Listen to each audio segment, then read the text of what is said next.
On the third day of my runaway wedding, Simon committed suicide in our bridal suite, leaving me all his inheritance. While sorting through his belongings, I discovered walls covered with photographs of me and bloodstains speckling the floor.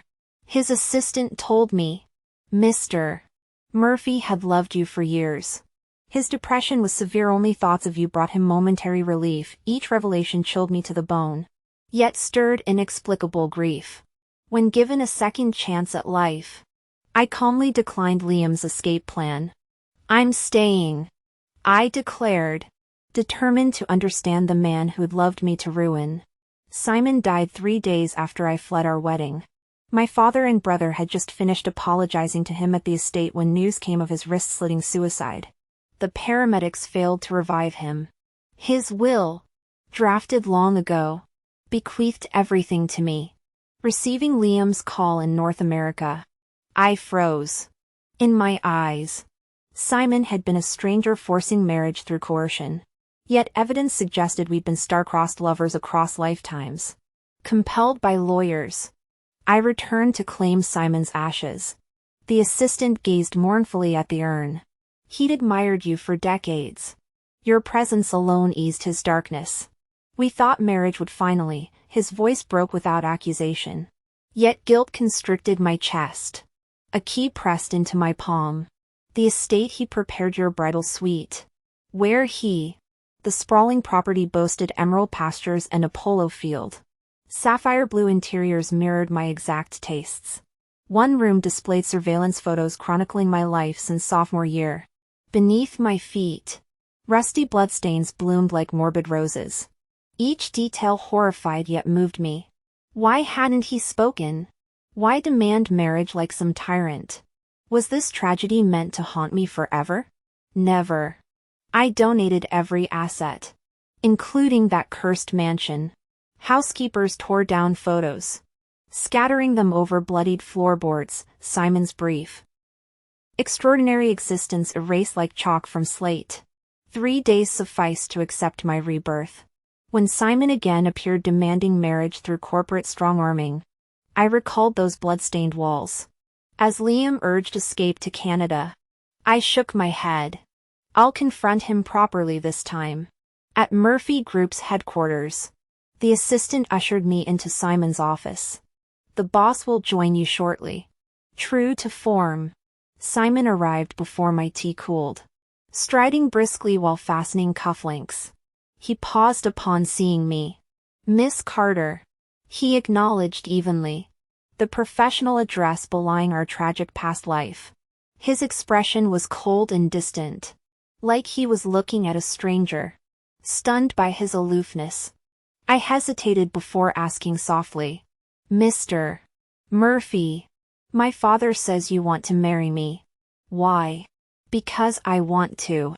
No reason needed." How was I supposed to respond to that? Slowly standing up, I grabbed my purse. "I'll be going then." Simon's composure cracked, genuine surprise flashing across his features. "You're leaving already?" I stared at him impassively until his face paled, his whole body radiating self-loathing. Yet he still stepped aside to let me pass. If I weren't certain of his feelings, I'd think he was playing games. Sighing, I grabbed his sleeve. "How about dinner together?" Even Simon's assistant watched our interaction with nervous tension. As I left, the assistant kept apologizing. "Please don't be upset, Miss Carter. The boss isn't good with women." "I'm not angry." I smiled. "I actually like his appearance. Exactly my type." The office door stood slightly ajar. Through the crack, I clearly saw Simon touch his face, looking dazed, smiling faintly. I told the assistant, "Remind your boss about our dinner tonight. He'd better not stand me up." The assistant nodded frantically, as if fearing I'd change my mind. My heels clicked across the corporate lobby. The moment I stepped outside, my childhood friend Liam called. I calmly hung up on Liam, gazing blankly at the clouds. Liam had always been kind, truly caring. But childhood friends, like all relationships, eventually fade into life's long journey. Just like last lifetime. He got a lover. Children. Learned to keep distance. When my exploration team got trapped in mountains years later, his wife answered my desperate call, sneering about me being an unmarriageable hag. Liam stayed silent beside her. I died there, never knowing his regrets. Simon arrived early for dinner, but the meal felt glacial. My attempts at conversation died against his monosyllabic replies. Exhausted, I slammed down my silverware. Mr. Murphy, you're making me feel unwanted. His Adam's apple bobbed as he looked down. My apologies. You know that's not what I want to hear. Frustration tinged my voice. You've dominated boardrooms for years, mastered every negotiation. Yet now you act disinterested. Simon's knuckles whitened, nails digging bloody crescents into his palms. Don't misunderstand. I'm just unaccustomed to being this close. His vulnerable admission startled me. The genuine tension, melancholy, and self-inflicted wounds. Suddenly I remembered his assistant's words from our past life. His depression worsens daily. Only seeing you brings relief. Simon. I leaned forward. Did we know each other before? His lips trembled. He turned sharply toward the restaurant's glass walls, avoiding my gaze. We've met before. When? I pressed. But Simon clamped his lips shut, refusing to say another word no matter what. Feeling deflated, I turned my attention to the steak, abandoning attempts at conversation. He sat frozen across from me, seemingly oblivious to the awkward tension. His gaze fixated on my lips and throat. I watched his eyes track the path of red wine sliding down my neck before his manners forced him to look away. Stop staring like that. I snapped. He jerked his head aside, pale fingers flying to his mouth where he'd bitten through his lip. Crimson bloomed across the abused flesh. For God's sake. Look properly if you want to. We're getting married soon. Mr. Murphy. Can't you act more openly? The surveillance photos. The hired watchers. The bribed housekeeper, if not for remembering how he died broken and alone in my previous life. I'd have called the police ages ago. But his assistant had mentioned the illness. Patience required patience. I took his hand, ignoring how he stiffened, and dabbed at the bloodied crescents his nails had left in his palm. These are too beautiful to damage. Promise me? His throat worked silently before he rasped. Does this mean you're willing now? To marry me? Did you ever give me a choice? You could run. The words seemed to choke him. Let you track me down? Have another public meltdown? I held his haunted stare. Tell me, Simon, what would that do to you? We both knew the answer. The brilliant tech visionary who'd outmaneuvered old money dynasties. The enigmatic Murphy heir who'd built an empire through sheer genius reduced to a cautionary tale about lovesick fools. Last time, the tabloids had crucified him as the ultimate simp after his suicide. I wouldn't let history repeat. During the silent car ride home, I resolved to consult his assistant about his condition. The Rolls-Royce purred to a stop outside my estate just as Liam appeared, pastry box in hand. Simon's knuckles whitened on the steering wheel. Want to say hello? I offered. Liam's been my friend since Dash. Go inside. He leaned across me to unbuckle the seatbelt. Wintergreen scent clashing with the bitterness radiating from him. I caught his wrist. It's not like that. Never said it was. His pulse raced beneath my fingers, then stopped strangling the leather. I traced the tension coiled in his hand. Talk to me. This silent treatment makes everything harder. He stared fixedly at the glove compartment, Adam's apple bobbing. When he finally spoke, the words emerged haltingly, like stones dragged from deep water. I don't really like him. Then just don't interact with him. I gave Simon an encouraging pat on his head. He's just my friend, you don't have to force yourself to like him. Besides, We'll be husband and wife. A relationship infinitely more intimate than his. If my connection with him bothers you, I'll be more careful and keep my distance from now on. Simon looked surprised. You'd distance yourself from him for me? Why wouldn't I? I smiled brightly, lowering my voice.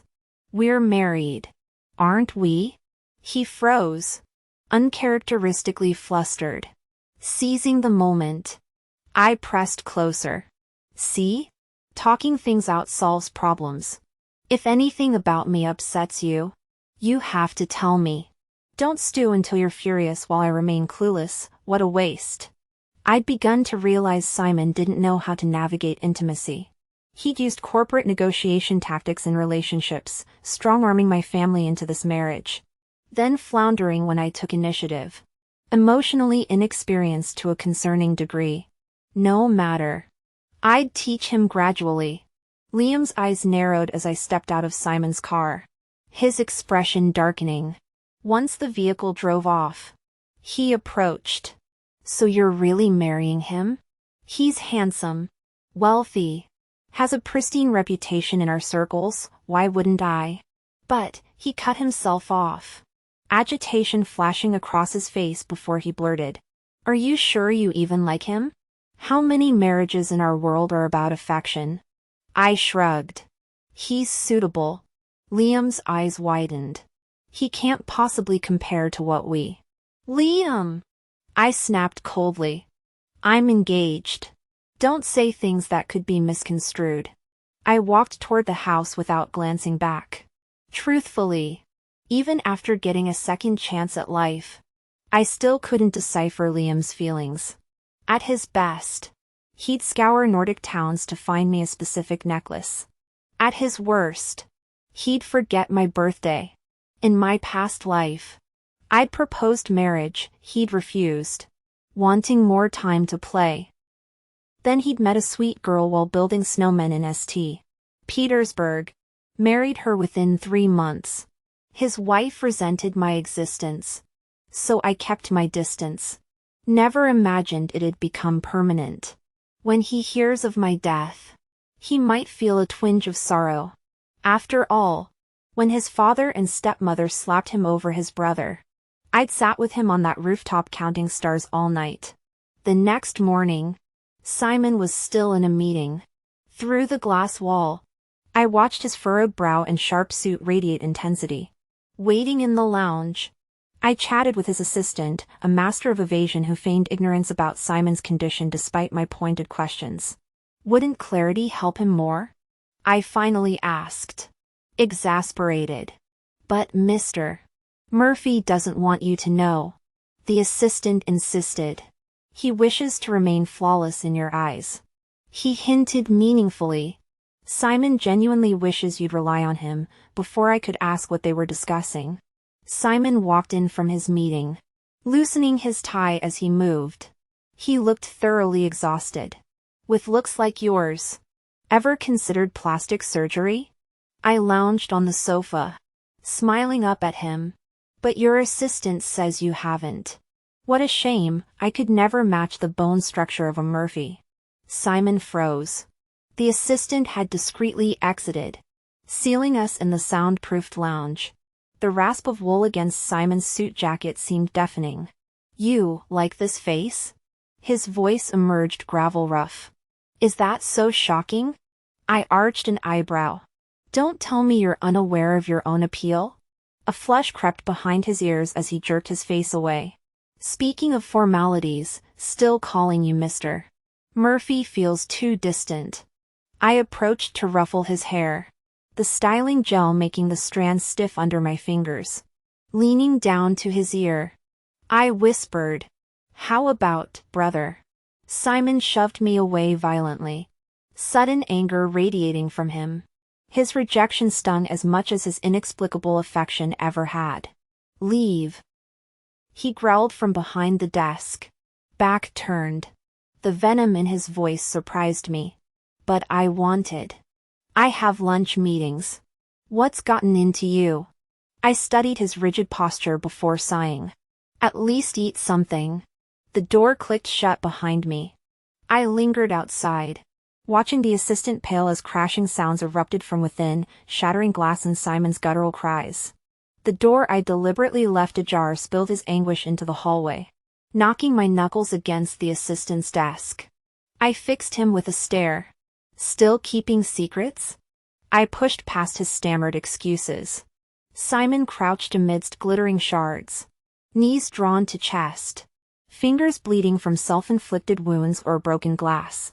My heels crunched across the debris. At the harsh sound, he curled tighter, trembling violently. "What's wrong?" My hand found his shoulder. He seemed impossibly large yet fragile, the 6-foot man I could barely encircle with my arms.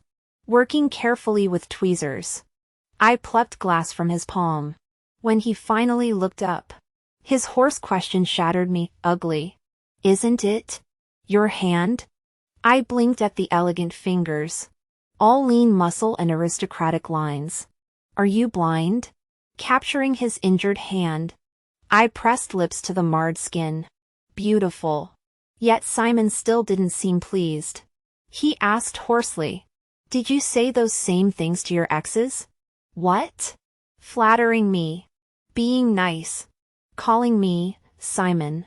Did all those privileges go to your former lovers too?" I fell into an awkward silence. So his earlier outbursts stemmed from jealousy. I'd mistakenly assumed some childhood trauma involving a sister had triggered him when I used that term of endearment. Turns out it was just another episode of love-struck paranoia. How could someone so powerful and accomplished get this emotionally wrecked? Reaching to ruffle his hair, I sighed softly. "Oh, Simon. I've dated plenty, good looks and family status attract attention. Can't blame me for enjoying some romances. But in our circles, dating differs vastly from marriage. My father warned me early, play around while young, but return for the arranged union when time comes." Helping him settle onto the sofa, I summoned housekeeping to clean the shattered glass before fetching water. Simon gripped my wrist. "You shouldn't. Relax." I sat beside him, suddenly realizing he'd likely investigated my entire dating history. My wilder days held regrettable escapades. But if he chose to dwell on them, no more contact with them. His abrupt command startled me. Tilting my head, I traced his tense forearm. "Giving orders now?" He stiffened, breath hitching as if catching himself, turning away nervously. "If you must, at least inform me first. Otherwise Done." I cut him off. No more contact. Was this meltdown really about my exes? Silence. Exhaustion crept into my voice. "Talk to me properly, Simon." These silent treatments, destructive tantrums, I don't even know how to comfort you anymore. "So your exes handled this better?" His bloodshot eyes accused me with childish petulance, pinching the bridge of my nose. I tried redirecting. "If my past bothers you this much, what's the solution? Do interrogations about old flames bring you joy?" "Fine, yes. I loved them sincerely in those moments. Feel better now?" Tears welled in his crimson-rimmed eyes as he fumbled for my sleeve. I gently withdrew. I thought cooperation could make this work. I murmured, watching his crumbling composure. "But we're incompatible. You're miserable. Even harming yourself over this, Simon. Perhaps we should cancel the engagement." "No." His grip turned vice-like, repeating through ragged breaths. "Never. Won't allow it. No backing out of the engagement." Simon and I were so close that I could see the fine down on his cheeks. Paired with his pitiful tone, it really looked like I was bullying a child. My mind went blank as I ruffled his hair, asking again, "So tell me, why exactly do you want to marry me?" Simon's eyes flickered. He instinctively turned his head away, but I gripped his chin. "Tell me, Simon. Tell me, brother." I stared unblinkingly at him. "I don't want to be kept in the dark." His lashes trembled. "I want to marry you." "Why?" Tears pooled in his eyes as he blinked up at me. caught between pleading and shame. I voiced it for him, "You like me, don't you?" Silly. Why couldn't you just say that? I pinched his cheek and tried to stand, but he yanked me back onto the couch. The docile facade shattered. He clutched my shoulders, weeping quietly. "This is disgusting, isn't it? Someone like me, liking you, it's revolting, right?" I gaped. What twisted logic was this? Disgusting? Him? Didn't he know he'd topped every most eligible bachelor poll online? How could this walking perfection complex be so insecure? Something clicked. Forcing his face upward, I wiped his tears. "When my friends heard I'm marrying you, they said I must have saved 8 lifetimes worth of karma. Why are you acting like this is shameful?" He buried his face in my neck, silent now though still trembling. I patted his back. "Brother, could you try having some self-esteem? You own a 32-story office tower. People bow calling you sir outside. With looks like yours," my voice softened. "Isn't it natural I might fall for you too?" Simon shuddered. "You like me? Obviously. Do you think girls waste time on men they're not interested in?" I traced his ear, feeling damp warmth seep through my collar. His heartbeat thundered against me. This was new. None of my exes had this fragile core. My words could shatter or rebuild him, baffling for a CEO. Yet here we were. He stood awkwardly, face burning scarlet despite his practiced cold expression. He looked at me and asked softly, "Are you hungry?" "Just a bit." I stood up, smoothing my crumpled blouse until it covered the sliver of exposed waist. Simon turned away, flushing as red as a ripe apple, making my heart clench. Was he really this innocent? The man was nearly 30, surely he couldn't still be. Suppressing my speculation, I stretched lazily. "Have your assistant bring takeout upstairs." "I don't want to move." "Of course." Simon stepped out to brief his assistant. Backlit by the window, I traced the outline of his tall frame with my eyes, mentally measuring those endless legs. God, his proportions were insane. Handsome face, killer body, loaded yet never messy, if not for his mental health issues. Someone like him wouldn't have ended up with me in 8 lifetimes. I sighed. His insomnia accounted for much of his poor mental state. The assistant had once confessed. Scarlet-cheeked. That Simon slept clutching my photos many nights. I never asked how he got those pictures, sparing the assistant further embarrassment.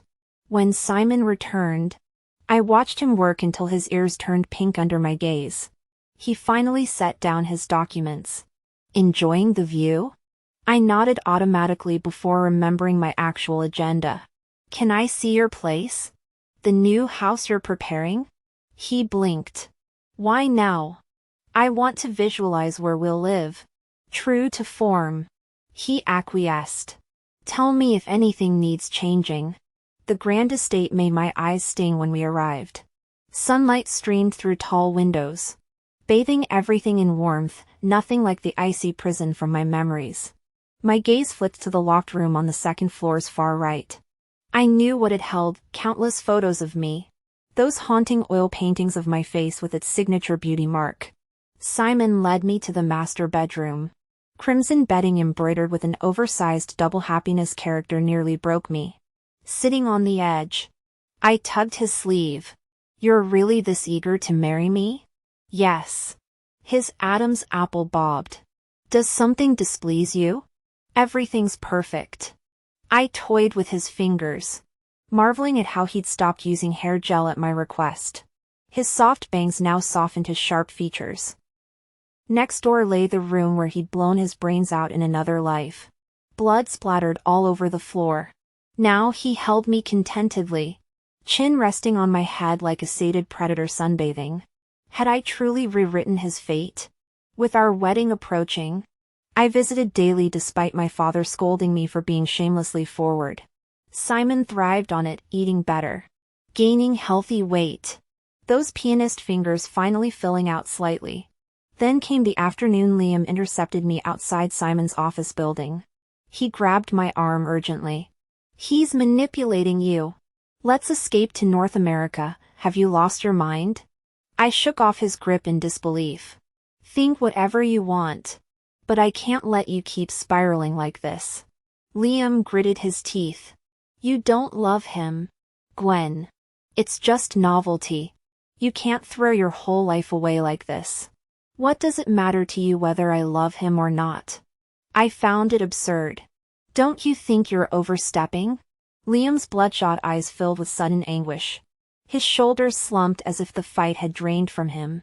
"Let's get married instead," he whispered hoarsely. His tailored suit crumpled like discarded wrapping paper.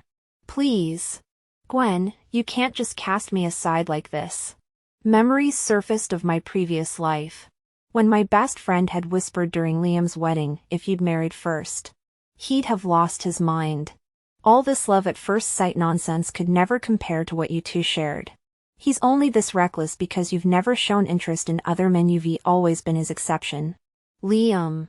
My voice softened as I brushed dust from his shoulder. "Go home. We'll pretend this conversation never happened. I'm getting married soon. You should be more careful with your words. People might misunderstand." Tears tracked down his stubbled cheeks. "Just one misstep," he choked out, "and there's no going back. We're friends." I echoed the words he'd once used on me. "We can always stay that way.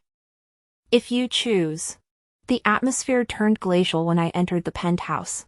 Simon sat rigidly on the couch, his storm cloud gaze tracking my movements. "You're late." Ran into an old friend downstairs.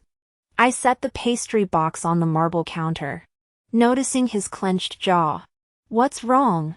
His Adam's apple bobbed. "How was your chat with Liam?" I blinked. "How did you?" Then remembered the security detail he insisted on. He wanted me to leave with him. Dangerous shadows flickered in Simon's eyes until I leaned against him.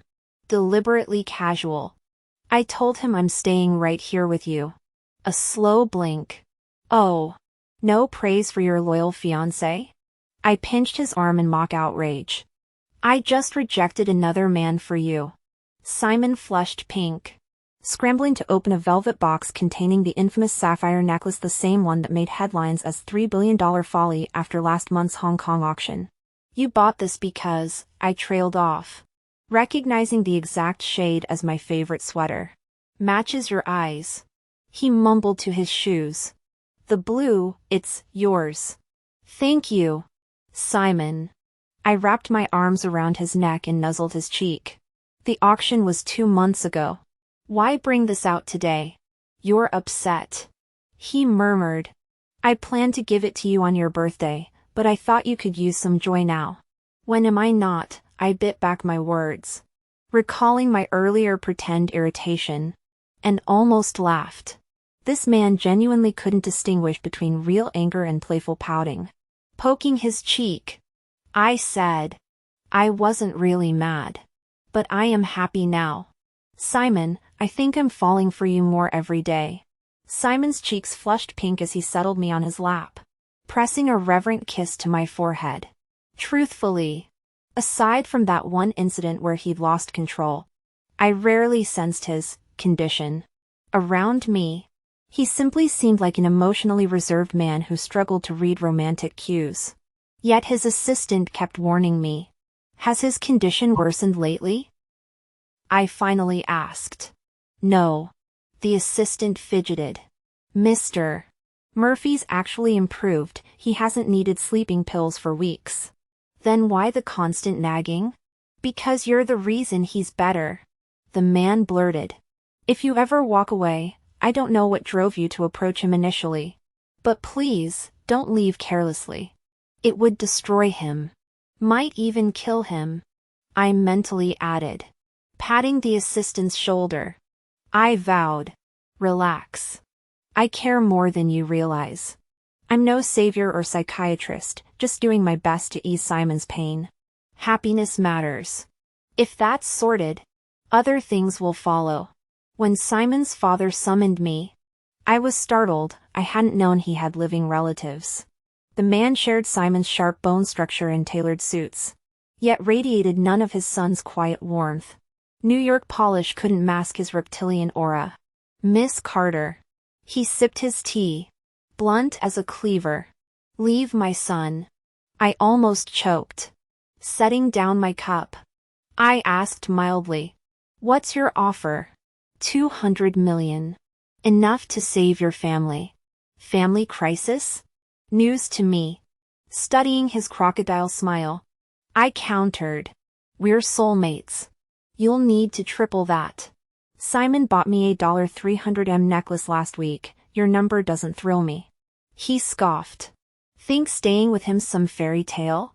Contact your exes lately? Go check how many still breathe. That Liam brat, you believe Simon's forgiven him? Even your own brother's not safe despite sharing your blood. His smirk turned venomous. Such epic love, everyone around you suffers while you play clueless damsel. Pathetic. Disgust curdled in my throat. I trust Simon. Don't take my word. He tossed a dossier at me. See for yourself what kind of man you're defending. He smiled confidently. They say the apple doesn't fall far from the tree. Every trick I used on his mother back in the day will be thrown right back at you. Mark my words. Your wife probably isn't by your side anymore. Is she? On the contrary. He grinned smugly. We're living quite happily now. She can't run, resigned to her fate. With living family she can't bear to abandon. Where would she go? She's obedient now. Soft. Gentle. All claws filed down. Completely tamed to depend on me. Like a caged songbird. Sweet and docile. I jolted awake. Just a dream. The north wind howled against the window pane, snapping me from my daze. My back was drenched in cold sweat. I'd never met anyone as vile as Simon's father. The mere memory of his smug domestication theory made me nauseous. It was still afternoon. I'd napped nearly 3 hours. My phone showed 16 missed calls from Simon. He answered before the first ring finished. Why didn't you pick up? You saw him. Didn't you? What did he say? Are you leaving me? Breaking off the engagement? Tell me. Stop spiraling. I cut in tiredly. I fell asleep. That's all. I'm not going anywhere. His breathing hitched. After a long pause, he whimpered pitifully. Gwen, I'm scared. My resolve crumbled.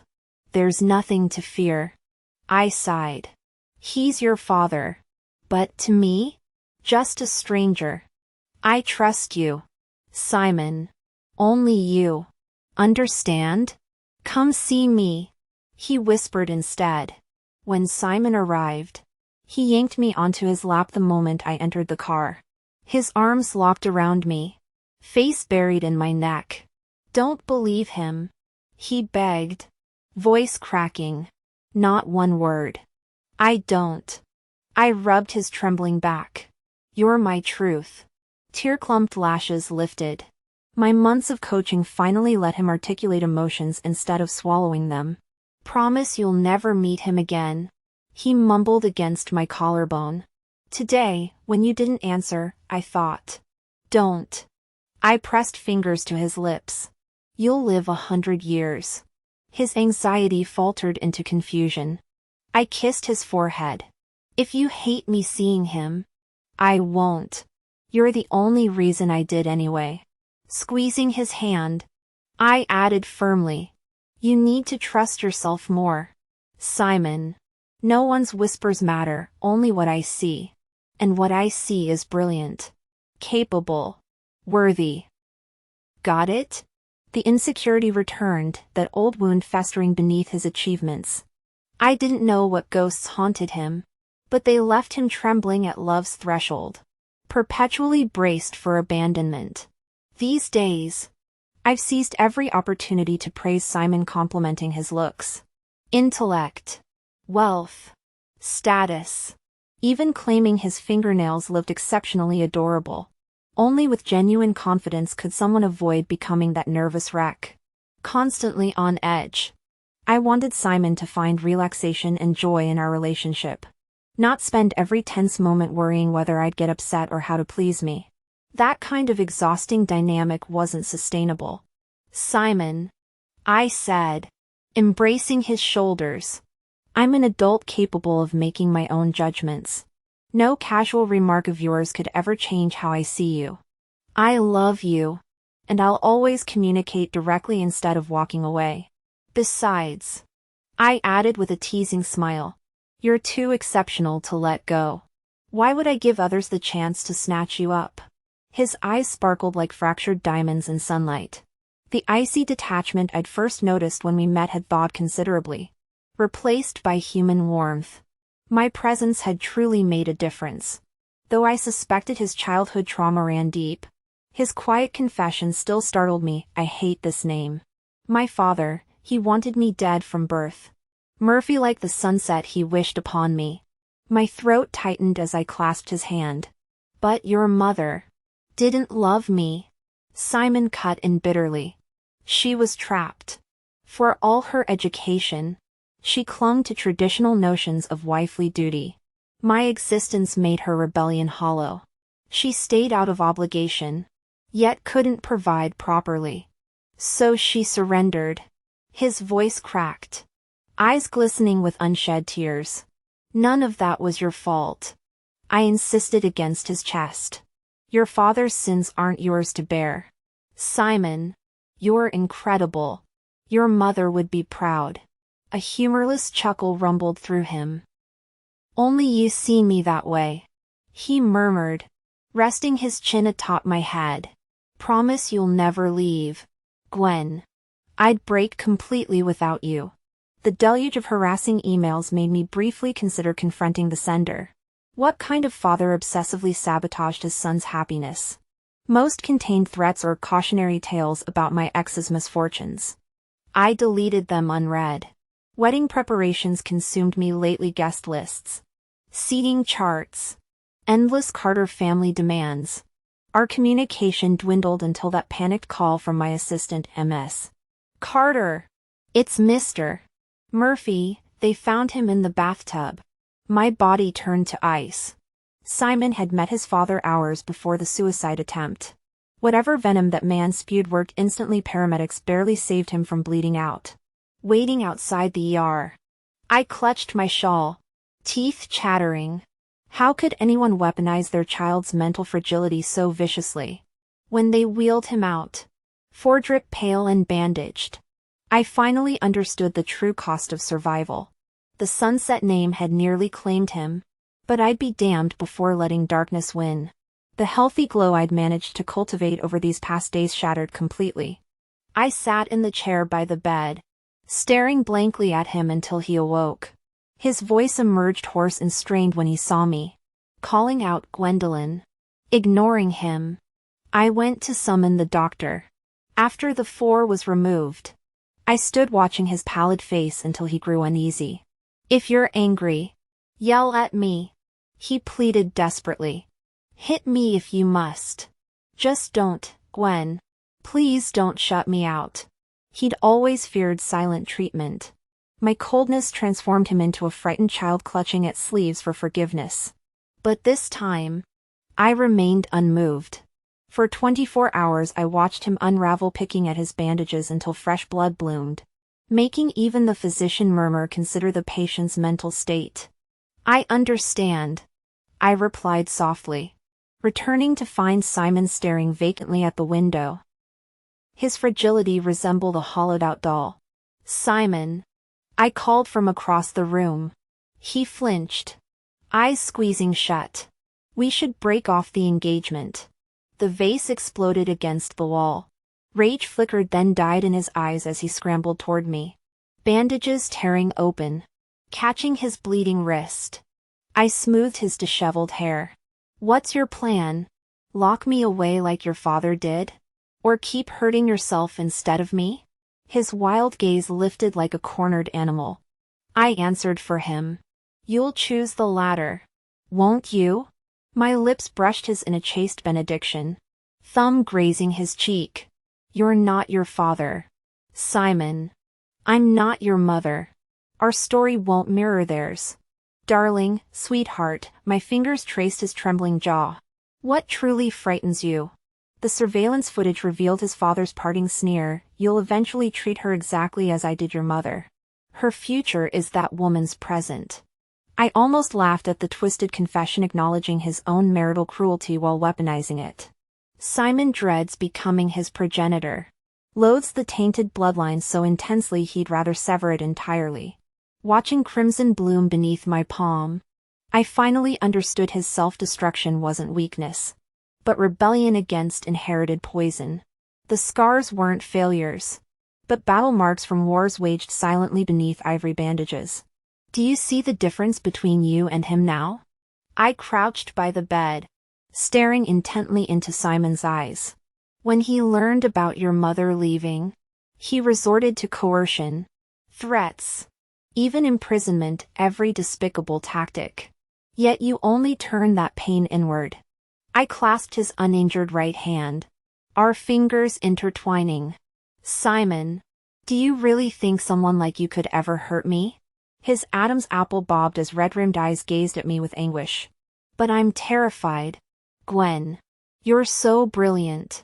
So fiercely yourself. What if I make you end up like my mother? We won't. My grip tightened. We're going to build real happiness. Simon.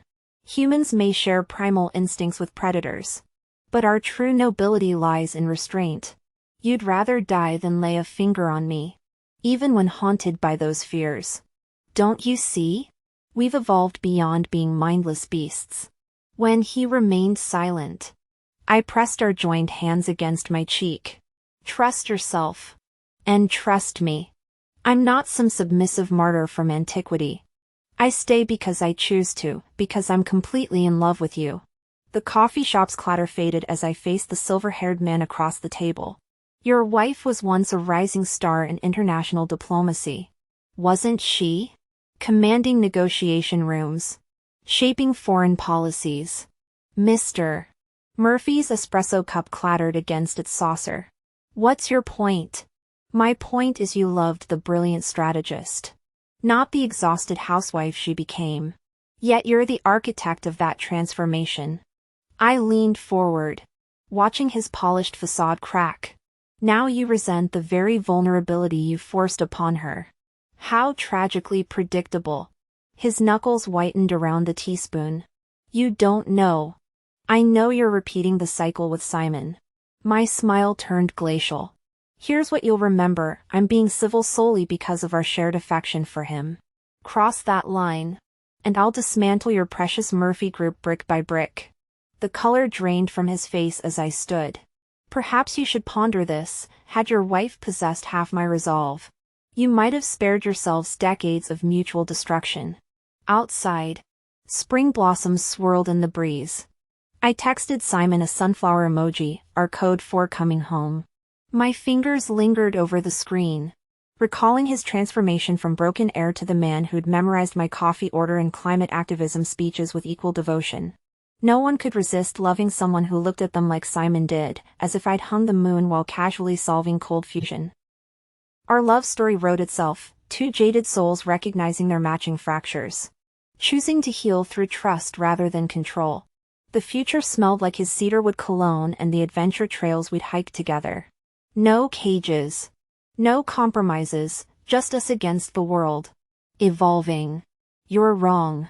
If I ever met someone like you, the end result would be mutually destructive. Both of us dying together. Mr. Murphy. With a personality like yours, any girl who falls into your hands would suffer terribly. I provoked him. He sprang up abruptly, raising his hand to strike me, only to be intercepted by my bodyguards. The scuffle that ensued saw this 50-year-old man pinned to the floor, a truly humiliating spectacle. I chuckled softly, locking eyes with him as I repeated, Simon, I told you, I'm not your wife, nor some pushover you can manipulate. Leaning closer, I poured scalding coffee over his head. Stay away from Simon.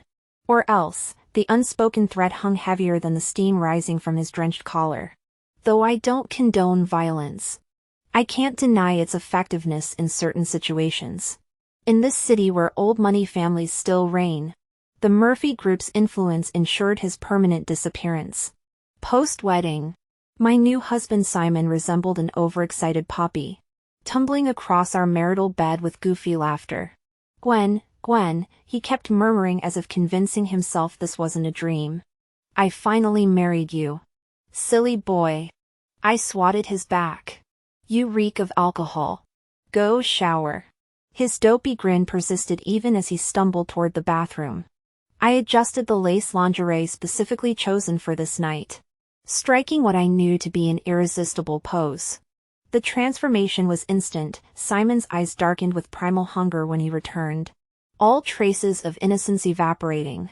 Hours later, exhausted yet exhilarated, I drifted off to his whispered my treasure against my damp skin. The nightmare came unbidden. I witnessed Simon's past life unraveling, his father's venomous taunts echoing through a photoplastered room. You'll cage her like I did your mother. This madness runs in our blood. I watched Simon's agonized rejection of this prophecy culminate in wrist-slashing desperation, his dying gaze fixed on my smiling portrait. Waking drenched in sweat, I found Simon sleeping peacefully beside me. His perfect features relaxed and sleep couldn't quell my resolve.